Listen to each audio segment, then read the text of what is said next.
and welcome to our first Chinese Makes Sense video. In this video, we will talk about how people like you created Chinese.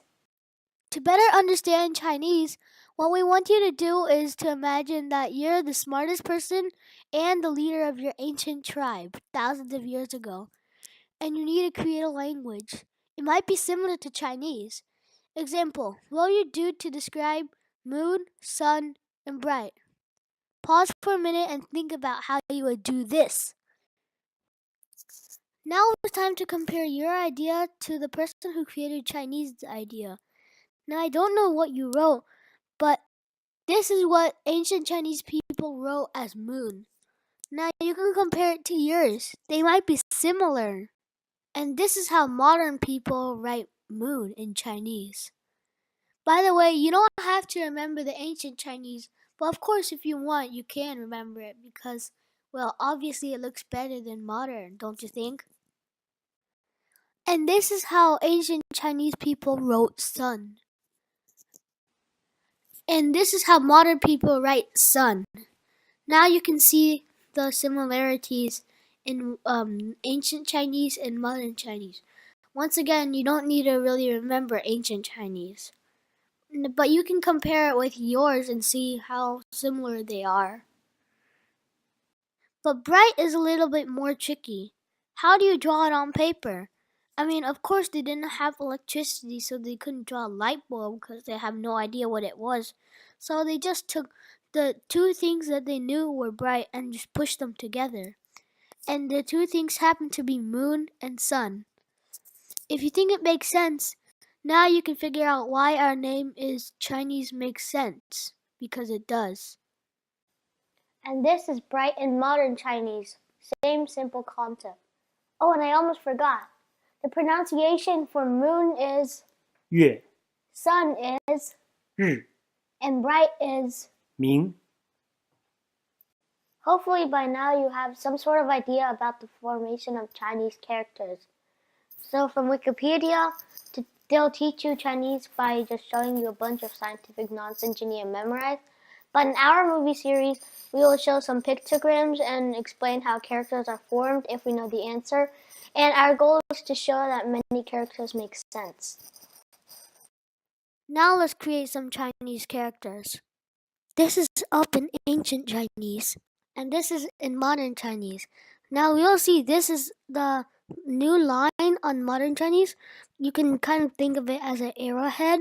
The bottom is like the horizon, and the vertical line is like pointing up. This is down in ancient Chinese, and this is down in modern Chinese. Once again, you can think of it like, but this time at the top, it's an horizon.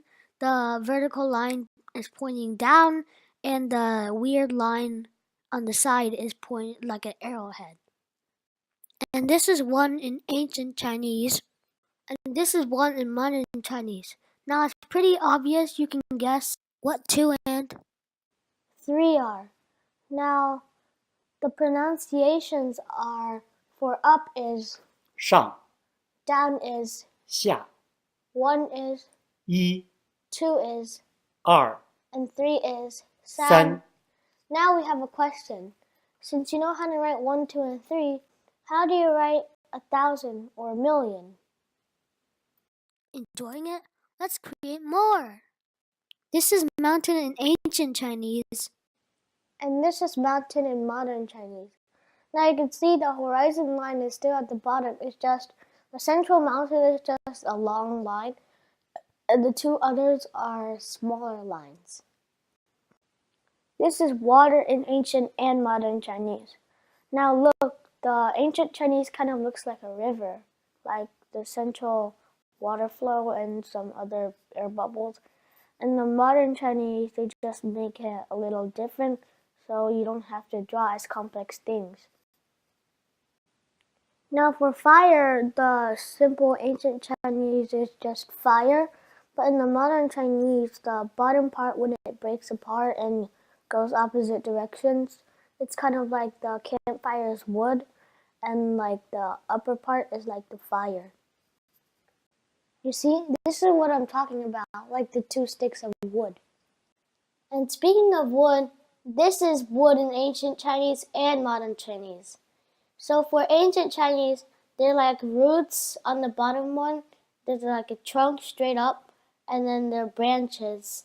But in modern Chinese, you can pretty much just see 3 roots and like a line through the center, and the trunk goes higher than the branches and things like that. And this is human in ancient Chinese and modern Chinese. Ancient Chinese is like half a human, except there's no head. And modern Chinese just takes it and makes a shape. But if you like, you can just add a head if you like to make it more realistic.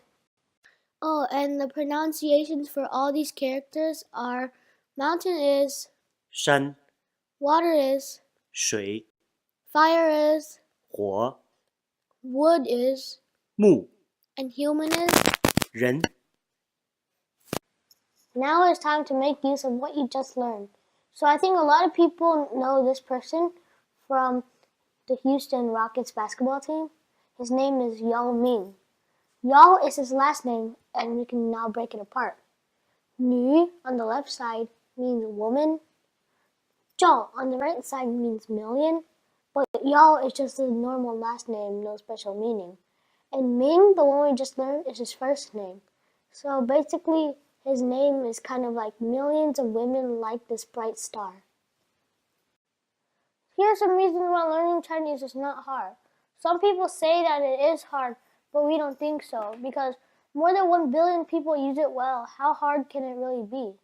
There are about 7,000 to 8,000 common characters. Among them, 2,000 to 3,500 are frequently used. Is it intimidating? However, Chinese characters are more like English words than letters. If you know about 2,000 of the frequently used characters, you can pretty much read newspapers in Chinese. Trust us and yourself. Your brain can handle them easily. You just created or learned 15 of them in about 10 minutes. Here's our plan. We want to teach you Chinese from scratch. However, we're not going to teach you immediately how to say things like goodbye or hello. And we want to make Chinese learning a fun thing to do. So we will not focus on passing exams or like memorizing a bunch of characters at once. And Chinese is not really just a skill, it's also a beautiful language. And we're going to use poems and songs and stuff like that instead of using boring passages. And we want to get lots of subscribers. Yay! About us. I am little brother / cataclysm. I'm 10 years old and I like tennis, soccer, and I do some investing, and I like some games and like goof around and do some other random stuff. I'm Big Brother, and I'm 14 years old, and I like to do tennis, piano, math, drawing, and Chinese. I'm the dad. I'm a software engineer. My kids like YouTube and always want to create their own channels, but they haven't decided what to put there yet. As to me, I want them to learn more Chinese. One day I came up with this idea.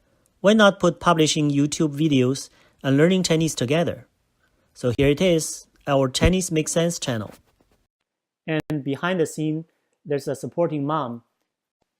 Thanks, Thank Mom. you. Thank you for tuning in. Do you want to create or learn more Chinese? Please subscribe to encourage us. Chinese makes sense because it does.